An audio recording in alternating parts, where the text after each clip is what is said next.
desta crise financeira internacional, e qualquer despesa pública, sem termos um sistema financeiro estabilizado, é eficaz. E, aliás, o caso interessante é exatamente o caso japonês, que começou com estímulos orçamentais, com políticas monetárias expansionistas, não olhou aos bancos em tempo e teve exatamente isso. Aliás, já a revista há bastante tempo e escreveu, e com a minha satisfação tenho visto que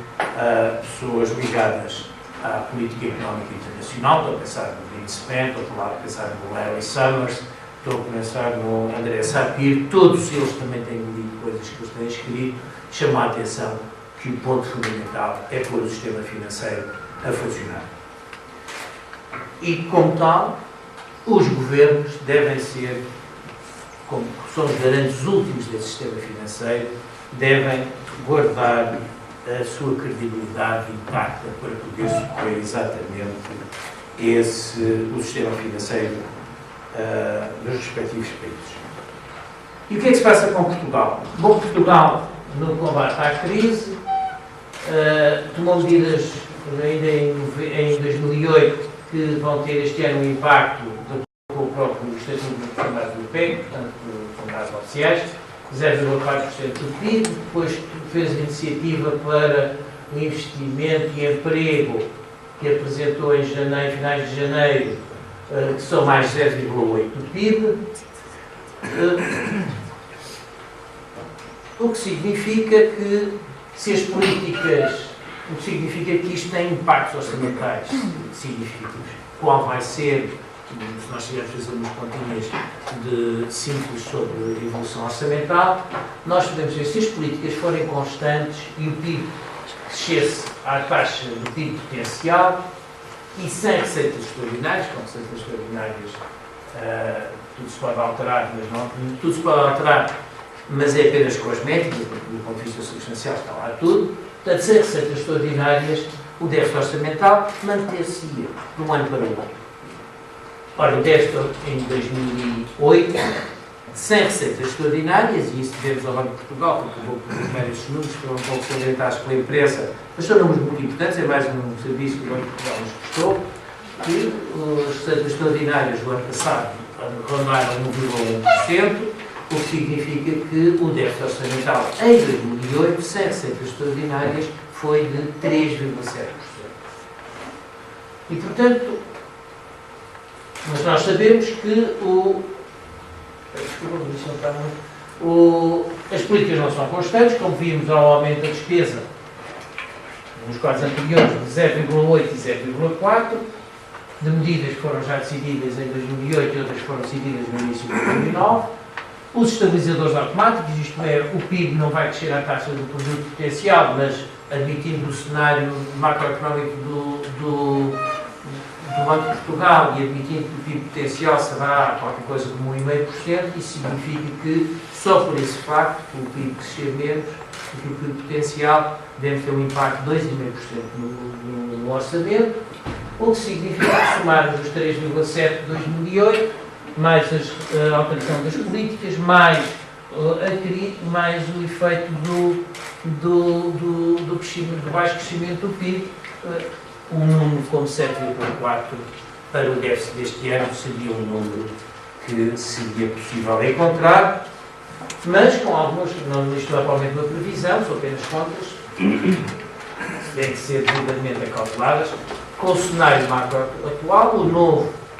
Orçamento de Estado, de janeiro, o déficit orçamental seria mais de 7%, sem receitas extraordinárias.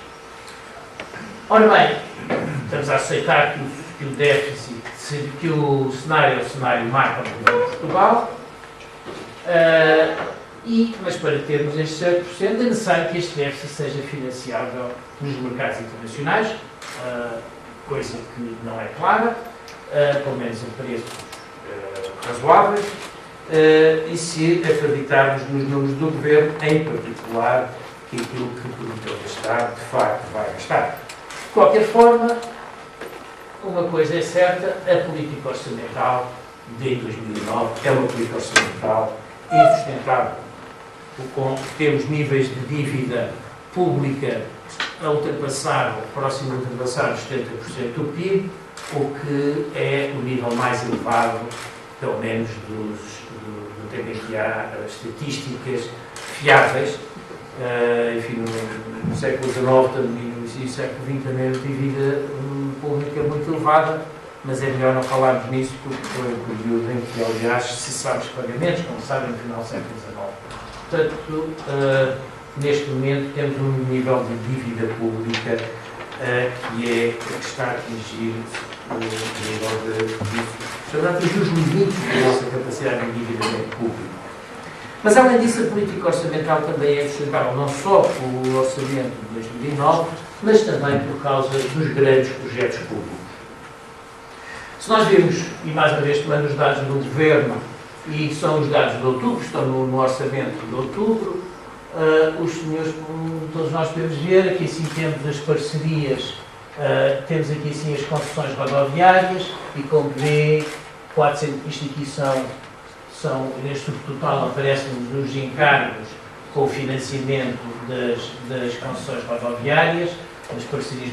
público-privadas na área rodoviária, e mais uma vez passa de 2013 para 2014, ou seja, no final da próxima legislatura, passa de 460 e tal milhões para 1.100 milhões só as rodoviárias. Se nós incluirmos, além das rodoviárias, incluímos também as da saúde, aparece-nos um número que anda à volta dos 1.000 milhões e depois em 2013 para 2014 passa de 1.000 milhões para 1,7 mil milhões. Portanto, também nesta perspectiva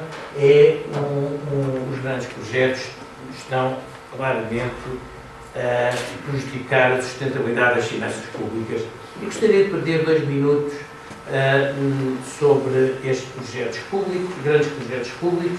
que estão, aliás, para estar muito em discussão, infelizmente sem consequências do ponto de vista da política. A sustentabilidade dos grandes projetos, a sustentabilidade ou a insustentabilidade que os grandes projetos públicos podem provocar nas finanças públicas portuguesas tem a ver com vários fatores. Um deles tem a ver com a rentabilidade dos próprios projetos, e um projeto que não é rentável é um projeto que não deve ser realizado.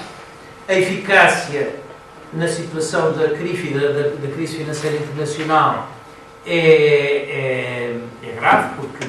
a despesa não tem qualquer impacto, não tem que a maior parte da despesa nem é para realizar este ano, nem para o ano, é ao longo de vários anos. E segundo, os custos do financiamento, os compromissos estão a ser assumidos hoje e essas responsabilidades pesam neste momento na credibilidade e na sustentabilidade imediata das finanças públicas.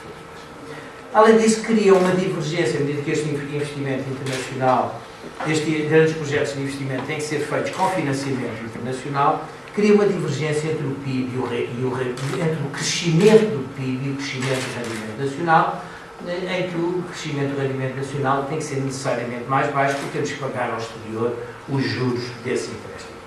E isso significa que no futuro, como vamos ver,